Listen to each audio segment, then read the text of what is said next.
우리 함께 말씀 나누겠습니다. 오늘 예레미야서 12장입니다. 예레미야서 12장은 예레미야가 하나님께 자신의 고민과 어려움을 호소하는 내용으로 시작합니다. 1절 보시면 여호와여 제가 주께 불평할 때마다 언제나 주님이 오르셨습니다. 그래도 정의의 문제에 대하여 주께 드릴 말씀이 있습니다. 어찌하여 악한 사람은 모든 일이 뜻대로 잘 되어 나갑니까? 어찌하여 속이며 배반하는 사람이 그렇게 편안하게 삽니까? 예레미야가 이렇게 지금 고민을 말하는 이유는 앞에 보시면 앞에 이제 11장 여러분 읽어보시면 지금 예언하고 있는 자신을 죽이려고 음모를 꾸미는 아나돗 사람들이 있다라는 것을 알게 됩니다. 그것 때문입니다. 아나돗은 예레미야의 고향입니다. 그러니까 지금 고향 사람들, 친척이라든가 형제, 친구들이 자기를 죽이려고 음모를 꾸민다라는 것이죠. 물론 예레미야는 여러 문제들을 많이 끊임없이 어려움을 겪었습니다. 문제들과 어려움들을 겪었습니다. 그런데 이번 고향 사람들이 자기를 죽이려고 음모를 꾸민다는 것은 그에게 있어서 큰 충격이었던 것 같습니다. 하나님은 이들에게 재앙을 내릴 것이다 라고 응답을 하셨습니다. 그렇지만 예레미야는 이런 상황들이 계속되는 것에 대해서 답답한 마음으로 하나님께 이제 질문하는 거죠. 그래서 하나님과 예레미야의 대화 내용이 오늘 예레미야 12장의 주 내용입니다. 4절을 한 번 더 보시면 계속되는 그 예레미야의 질문과 호소거든요. 이 땅이 언제까지 신음하고 있어야 합니까? 온 들판에 풀이 언제까지 메말라 있어야 합니까? 들짐승과 공중의 새들이 죽어버렸습니다. 그것은 땅에 사는 사람들이 악하기 때문입니다. 그런데도 그들은 하나님은 우리의 일을 내려다보시지 않는다라고 말합니다. 그러니까 예레미야가 계속해서 지금 예언도 하고 있고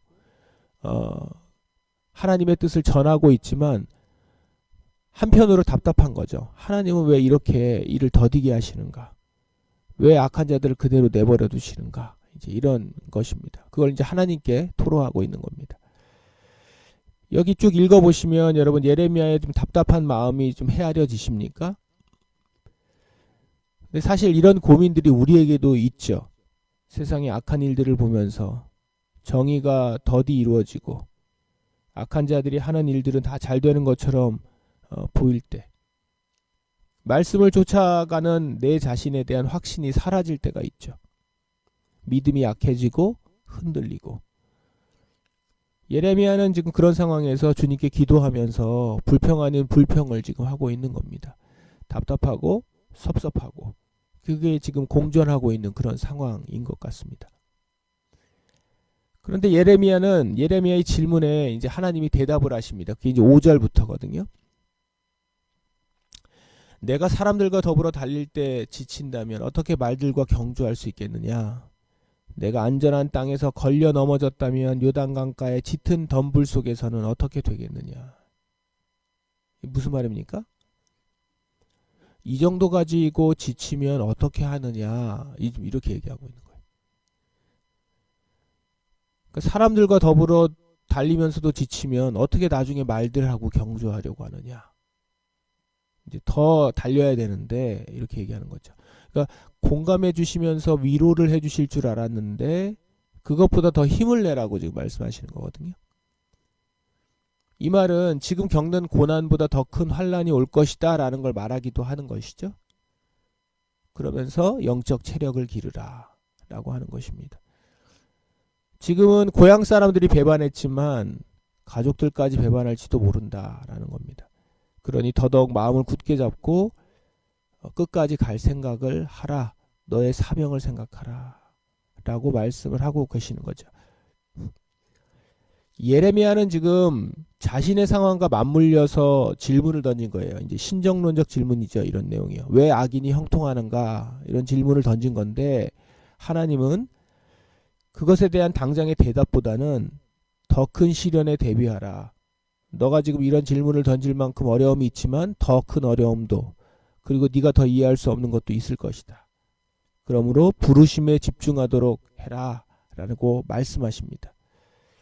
현재의 고난을 더 큰 시련과 사명을 준비하는 훈련 과정으로 해석하라라는 것이죠.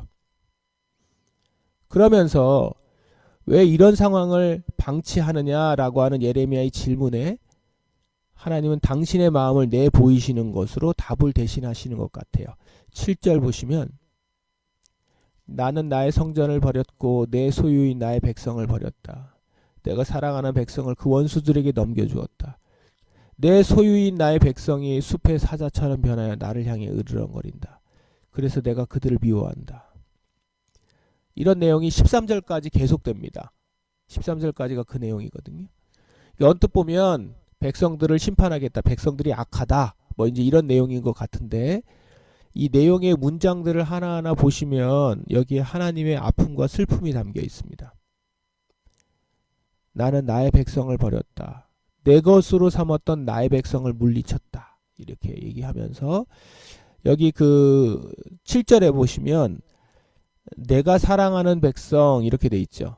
쉬운 성경에는 좀 담담하게 그려주고 있는데 이 여기서 사랑하는 백성의 이 사랑이라는 단어가 애인처럼 사랑했다라는 단어예요.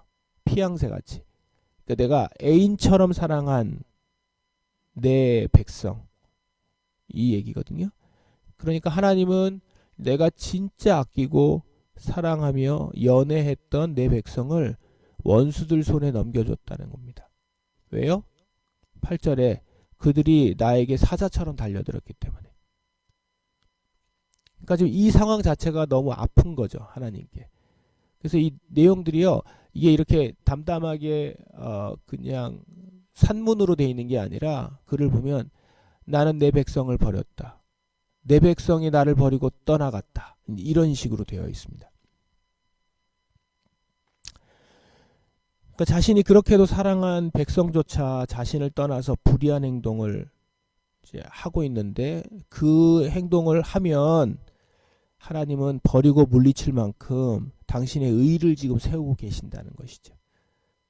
예레미야는 이 마음까지 몰랐던 것 같아요. 그러니까 왜 악한 자들을 그대로 내버려 두십니까? 라고 하는데 이들은 내가 사랑했던 백성, 내가 이미 버렸다 라고 하면서 하나님은 당신의 의를 지금 세우고 계신다는 걸 보여주고 있는 거죠. 그냥 죽이고 말 그럴 자들이 아니다 라는 겁니다. 하나님이 지금 보여주시는 것은 이 상황 자체가 이미 하나님을 너무 아프게 만들었다. 그러면서도 나는 그들을 버린다 라는 얘기를 하고 있습니다. 이것은 지금 예레미야에게 이런 답을 하고 있는 걸로 보입니다. 첫 번째는 하나님은 악을 결코 방치하지 않으신다. 그들은 원수들의 손에 있는 것이고 결코 그렇게 형통할 수만은 없다라고 하는 신정론적인 답을 주고 계시는 것이죠. 언약 백성이라고 해서 심판을 면할 수는 없다. 두 번째, 예레미야 내가 친척들에게 지금 배반당한 것 때문에 억울하고 지금 슬퍼서 실망하고 있는데 그렇게 주저앉아 있으면 안 된다. 나는 너보다 더하지 않겠느냐? 내가 내 마음을 네 마음을 다 안다. 그러나 그렇게 주저앉아 있으면 안 된다. 이렇게 지금 공감하고 격려하면서 응원의 답을 해주시고 있다는 것이죠. 오늘 지금 12장 말씀을 이렇게 정리해 볼 수 있습니다.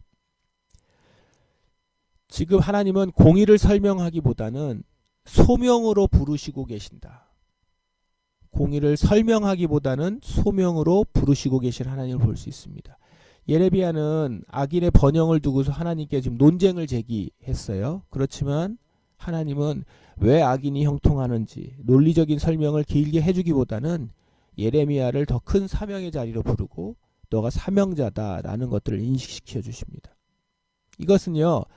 하나님의 공의가 어떤 즉각적인 인과응보의 어떤 도식으로만 이해될 수 없고 의인의 고난과 악인의 번영이라는 현실 가운데서도 하나님의 백성은 답을 알아서 하기보다는 부르심에 응답하면서 견디도록 요청받는다 라고 하는 어떤 큰 신학의 내용들을 지금 드러내고 있는 겁니다. 두 번째, 이 언약 백성에게도 예외 없이 심판의 공의가 나타난다라는 걸 볼 수 있죠. 하나님은 자신이 나의 사랑하는 백성, 내 소유 이렇게 얘기했었던 유다를 유다의 손에 넘기시면서까지 심판이 있을 것이다 라고 말씀해요. 언약 백성도 죄와 우상 숭배 가운데 있을 때는 심판에서 예외가 될 수 없다라는 걸 밝히시는 거죠. 그리고 세 번째, 하나님은 고통받고 있는 분이시라는 겁니다. 예레미야가 지금 불평하고 원망 섞인 말을 하게 된 이유가 뭡니까? 자기만 이런 어려움을 겪고 있다라고 생각했기 때문인 거거든요. 하나님 왜 가만히 계십니까? 내가 이렇게 어려움을 겪고 있는데 라고 하는 거죠. 왜 내게 이런 일을 시켜서 이렇게 나 생고생하게 만듭니까? 이렇게 불평하고 있는 건데, 하나님은 예레미야에게 뭘 알게 해 주시냐면, 네가 지금 당하고 있는 고통을 나는 이미 당하고 있다 라는 것을 말씀해 주고 있는 거죠. 그 가운데 예레미야는 자연스럽게 깨닫게 됩니다. 자신이 하나님에게 왜 심판과 처벌을 빨리 내리지 않느냐 항의했지만, 하나님은 심판과 처벌을 결코 좋아하시는 분이 아니시라는 것. 당신의 백성을 어떻게든 살리려고 하시는 사랑이 가득한 분이라는 것을 깨닫습니다. 그리고 그렇게 말하는 것 자체가 지금 장례식에 와가지고 저 사람들 나쁜 사람들 아니냐라고 얘기하고 있는 그런 말을 하고 있는 꼴이 되는 것이죠. 그래서 그 상황에서 예레미야는 입을 닫습니다. 끝으로 예레미야 12장에서는 사명자에게는 고난도 감수해야 하는 믿음이 필요하다라는 것들을 보여줍니다. 이 모든 대화에서 하나님은 예레미야에 대한 사랑과 관심도 놓지 않고 있다는 걸 볼 수 있죠.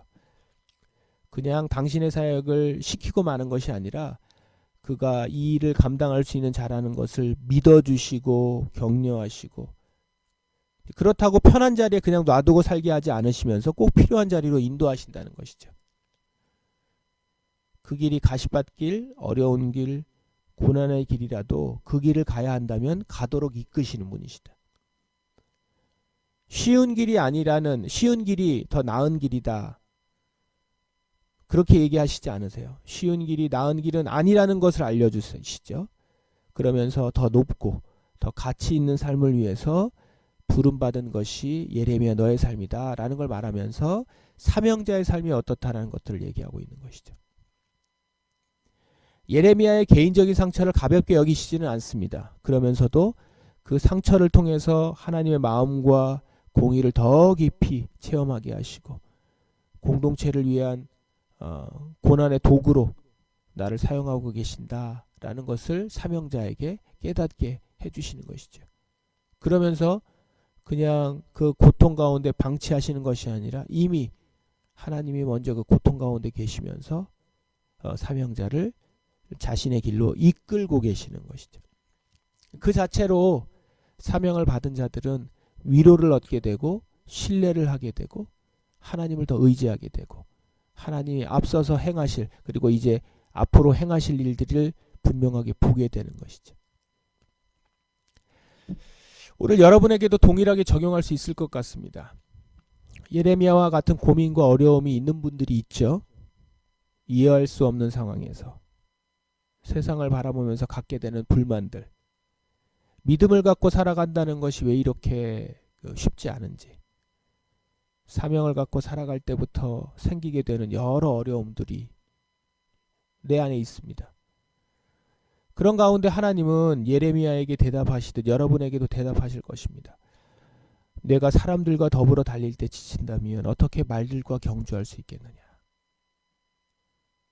하나님의 말씀 앞에서 여러분들 믿음을 굳건하게 하시기 바랍니다. 여러분에게 더 큰 사명을 맡기시려 하시는 하나님의 뜻 안에서 기꺼이 이 길을 가시는 여러분 되시기를 바랍니다. 그리고 하나님의 고통을 한번 깊이 묵상합시다.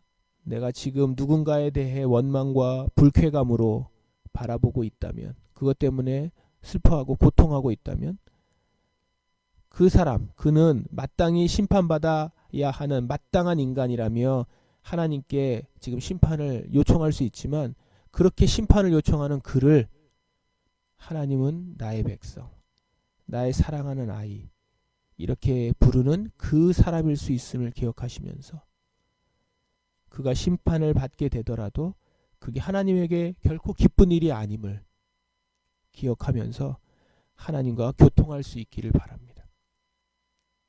이 시간 여러분들 그런 마음으로 여러분들의 마음의 아픔을 그리고 원망을 내어놓으시되 그 가운데 하나님이 말씀하시는 말씀을 잠잠히 듣고 그 안에서 여러분들의 여러 감정들과 생각들도 해결받고 또한 하나님 안에서 위로받고 격려받는 그런 여러분이 되시기를 바랍니다. 오늘도 주님의 선하시고 기쁘신 뜻을 깨닫는 저와 여러분 되기를 주님의 이름으로 축원합니다. 기도하겠습니다. 우리 말씀을 기억하시면서 오늘 주님 앞에 나아가십시다. 동시에 주님의 고통을 깊이 묵상하며 기도하는 시간 되기를 바랍니다. 기도하겠습니다.